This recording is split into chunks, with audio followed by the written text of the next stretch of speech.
سيدنا مولانا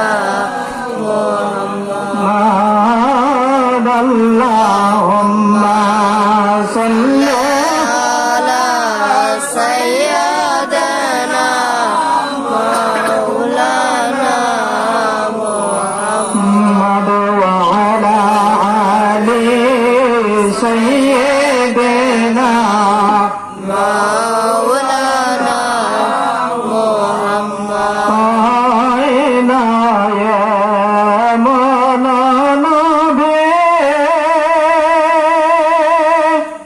یا غبانا مازارو কোনো কালে কোনো দেশে পাথের কান্দার আল্লাহুম্মা সাল্লি على سيدنا مولانا محمد ওয়া আলা আলি সাইয়্যিদিনা مولانا محمد নবীজির আশকের তেরা কলেজে লাগিল যারো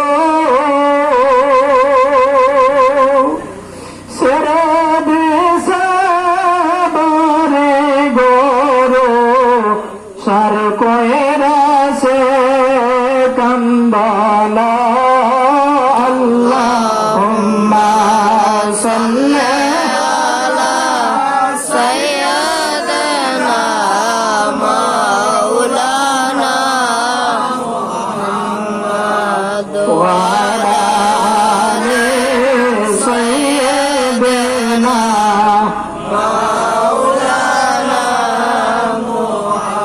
মোহাম্মদ জিকির করে লা ইলাহা ইল্লাল্লাহ সুন্দর লা ইলাহা ইল্লাল্লাহ জোরে লা ইলাহা ইল্লাল্লাহ লা ইলাহা ইল্লাল্লাহ লা ইলাহা ইল্লাল্লাহ লা ইলাহা ইল্লাল্লাহ লা ইলাহা ইল্লাল্লাহ লা ইলাহা ইল্লাল্লাহ লা ইলাহা ইল্লাল্লাহ বাবা আদম হাওয়া জিকির করে আরাফাতের ময়দানে বসিয়া আদম হাওয়া জিকির করে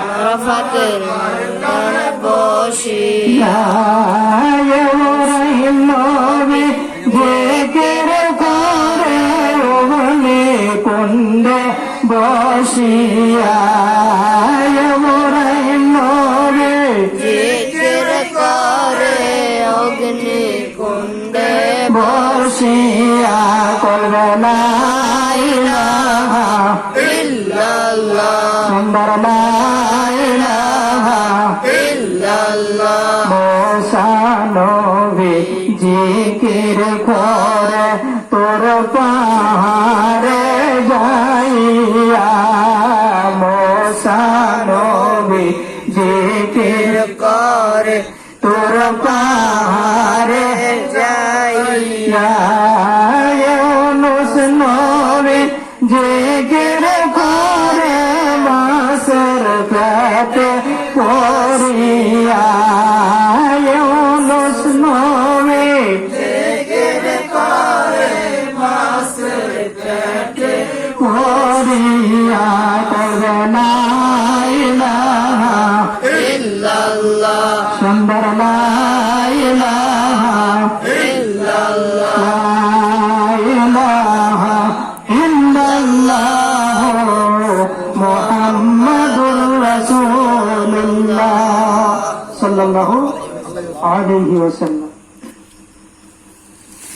আখের সালাম মনে আখের সালাম মনে ওহে নানা জান আপনার হোসেন যায় গো নানা কারবালার আপনার হোসেন যায় গো নানা কারবালার ময়দান আখের সালাম মনে আখের সালাম ওহে নানা জান আপনার হোসেন যায় গো নানা কারবালার ময়দান আপনার হোসেন যায় গো নানা কারবালার এ যে বেজুলুম করিল মদিনায় না থাকতে দিল চক্রান্তে সারিয়া দিল চক্রান্তে সারিয়া দিল মদিনা মক্কা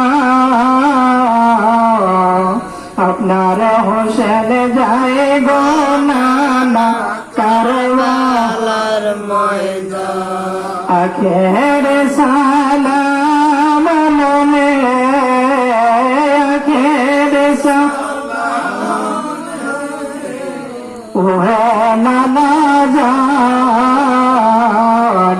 আপনার হোসেন যায় গো আপনার হোসেন যায় গো কারবালার ময়দান কারবালার ময়দানে গিয়ে দেব গলা কাটায়ে কারবালার ময়দানে গিয়ে দেব গলা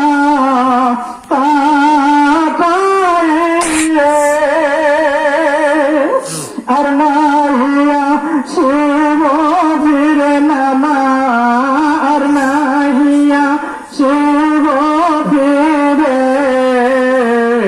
মদিনা মুকাম আপনার হোসেন যায় গো কারবালার আখের সালাম মনে আখের সালাম ওহে নানা জান আপনার হোসেন যায় গো কারবালার আপনার হোসেন যায় গো নানা কারবালার আশা যে জান্নাতের আশা ইবাদত বন্দেগিরি করতেছি সেই জান্নাতের আলোচনা করি, কিন্তু জান্নাতের সর্দার যিনি হবে ইমাম হাসান এবং হুসাইন, সেই ইমাম হাসান এবং হুসাইনের আলোচনা হয় না। যে আহারাবাদ সম্পর্কে আমার আল্লাহ রাব্বুল আলামিন পবিত্র রহমানির রহিম ইন্নামা ইউরিদুল্লাহ লিইয়ুযহিবা আনকুম রিজসা আহলা বাইতিহি ওয়া ইউতাহহিরাকুম তাতহীরা। আল্লাহু আকবার। ঘোষণা করে আমি আমার নবীর আহাল বর্গকে পবিত্র করে দিছি, তাদের মস থেকে অপবিত্রতা দূর করে দিছি। জোরে জোরে বলা যাবে কি আল্লাহু আকবার। এই আয়াতে কারিমা যখন নাযিল হয়ে গেল, আল্লামা ইবনে কাসির রাহমাতুল্লাহ আলাইহি তিনার তাফসীর ইবনে কাসিরের মধ্যে বর্ণনা করে রাহমাতুল্লাহ আলাইহি আম্মা জান আয়েশা সিদ্দিকা রাদিয়াল্লাহু তাআলা আনহার হুজরা শরীফ থেকে একটা চাদর গায়ে দিয়ে বের হয়ে গেলেন। চাদর গায়ে দিয়ে বের হয়ে যাওয়ার পরে আল্লাহ রাসূল হযরত হুসাইন রাদিয়াল্লাহু তাআলা আনহুকে চাদর দ্বারা দ্রুত করলেন। হযরতে হাসান রাদিয়াল্লাহু তাআলা আনহুকে আল্লাহ রাসূল চাদর দ্বারা আবৃত করলেন। হযরতে মা ফাতেমাকে আল্লাহ রাসূল চাদর দ্বারা আবৃত করলেন। ইমাম হযরতে আলী রাদিয়াল্লাহু তাআলা আনহুকে চাদর দ্বারা আবৃত করার পরে আল্লাহ রাসূল সাল্লাল্লাহু আলাইহি ওয়াসাল্লাম করে আল্লাহ রাসূল দুটি হাত আল্লাহর দরবারে বাড়াইয়া বলতে লাগলেন, আল্লাহুম্মা হাউলালি আহলা বাইতিহি, আল্লাহুম্মা হাউলালি আহলা বাইতিহি। আল্লাহ, এরাই হলো আমার আহলে বাইত, আপনি যাদেরকে পবিত্র করে দিয়েছেন। একবার জোরে জোরে বলা যায় আল্লাহু আকবার। আল্লাহ রাসূল সাল্লাল্লাহু আলাইহি ওয়াসাল্লাম বললেন, এরাই হলো আমার আহলে বাইত, আপনি যাদেরকে পবিত্রতা করে দিবেন, যাদের মাঝ থেকে আপনি অপবিত্রতা দূর করে দিবেন। জোরে জোরে কই সুবহানাল্লাহ। আল্লাহ রাব্বুল আলামিন যাদেরকে পবিত্র করে ঘোষণা, পবিত্র বলে ঘোষণা করে দিলে সেই আহলে বাইত যারা জান্নাতের সর্দার হবে ইমাম হাসান এবং হুসাইনে। সেই ইমাম হাসানের হুসাইনের পাশে আমরা দাঁড়াইতে পারলাম না, আমাদের দেশে ইয়াজিদের প্রশংসা হয় কি হয় না? জোরে বলেন, হয় কিনা? এই ইয়াজিদের প্রশংসা হয় বাজান গো, কিন্তু আহলে বাইতের আলোচনা, আহলে বাইতের মহব্বতের আলোচনা হয় না, ঠিক কিনা? যে আহলে বাইত সম্পর্কে আমার আল্লাহ রাব্বুল আলামিন পবিত্র কুরআনুল কারীমের মধ্যে ঘোষণা করে, আমি আমার নবীর বংশ, নবীর আহলে বাইতদেরকে পবিত্র করে দিছি, আমি তাদের মাঝ থেকে অপবিত্রতা দূর করে দিছি। জোরে জোরে কই সুবহানাল্লাহ। শুধু তাই না, আল্লাহ রাসূল সাল্লাল্লাহু আলাইহি ওয়াসাল্লাম বিদায় হজের ভাষণের মধ্যে তাসান্নুন পুষ্টির উপর আরোহিত অবস্থায় যখন আল্লাহ রাসূল সাল্লাল্লাহু আলাইহি ওয়াসাল্লাম ঘোষণা করে দিলেন, ইয়া আইয়ুহান নাস ইন্নী কাদ তারাকতু ফীকুম মা ইন আখাযতুকুম বিহি মা কিতাবাল্লাহি ওয়া ইত্রাতি আহলা বাইতিহি। জোরে জোরে কই সুবহানাল্লাহ। তিরমিজি শরীফের 3787 নং হাদিস শরীফের মধ্যে আল্লাহ রাসূল সাল্লাল্লাহু আলাইহি সাল্লামের মুবারক হাদিস সহিহ সনদের মধ্যে আছে। আল্লাহ রাসূল সাল্লাল্লাহু আলাইহি সাল্লাম বলেন, আমি তোমাদের মাঝে দুটি জিনিস শিখে যাচ্ছি। কয়টি? আমার কথা বুঝতেছেন? যারা বলেন কয়টি? আল্লাহ রাসূল বলেন, আমি তোমাদের মাঝে দুইটি জিনিস শিখে যাচ্ছি, এই দুইটি জিনিস যদি তোমরা আজকে ধরতে পারো, আল্লাহ রাসূল বলেন, লাম তাদিল্লু, কখনো তোমরা পথভ্রষ্ট হবে না। সাহাবায়ে কেরাম আরজ করলেন, ইয়া রাসূলুল্লাহ, ইয়া হাবিবাল্লাহ, ও আল্লাহর নবী রাহমাতুল লিল আলামিন, ওই দুইটি জিনিস কি গো আল্লাহর নবী? আল্লাহর নবী ডাকতে বললেন, এক নম্বরে কিতাবুল্লাহ, আল্লাহর কোরআন। একবার জোরে জোরে বলা যাবে আল্লাহু আকবার। এক নম্বরে কিতাবুল্লাহ, আল্লাহর কোরআন মানা দরকার আছে না নাই? দুই নম্বরে আল্লাহ রাসূল বললেন, আহলে বাইতিহি, আমি নবীজির রেখে যাওয়া আহলে বাইত, আহলে বাইত। জোরে জোরে কই সুবহানাল্লাহ। আহলে বাইতদেরকে মানা দরকার আছে না নাই? জোরে বলেন, আছে না নাই? সেই আহলে বাইতের পাশে আমরা দাঁড়াইতে পারলাম না বাজান গো, সেই আহলে বাইতদেরকে আমরা মহব্বত করতে পারি না, সেই আহলে বাইতের আলোচনা মসজিদের মধ্যে হয় না, অথচ কোরআন হাদিসের মধ্যে আহলে বাইতের, এই আহলে বাইতদেরকে ভালোবাসা দরকার আছে না নাই? সেই আহলে বাইতের মহব্বত থেকে আমাদেরকে আজকে দূরে সরাইয়া দিতেছে, ঠিক কিনা? ইমানের মূল নবী মুহাম্মদ সাল্লাল্লাহু আলাইহি ওয়াসাল্লাম, আর ইমানের অংশ নবীর বংশ, ইমানের অংশ, ঠিক না ঠিক? তো দূরে পড়ি, আল্লাহুম্মা সাল্লি আলা সাইয়্যিদিনা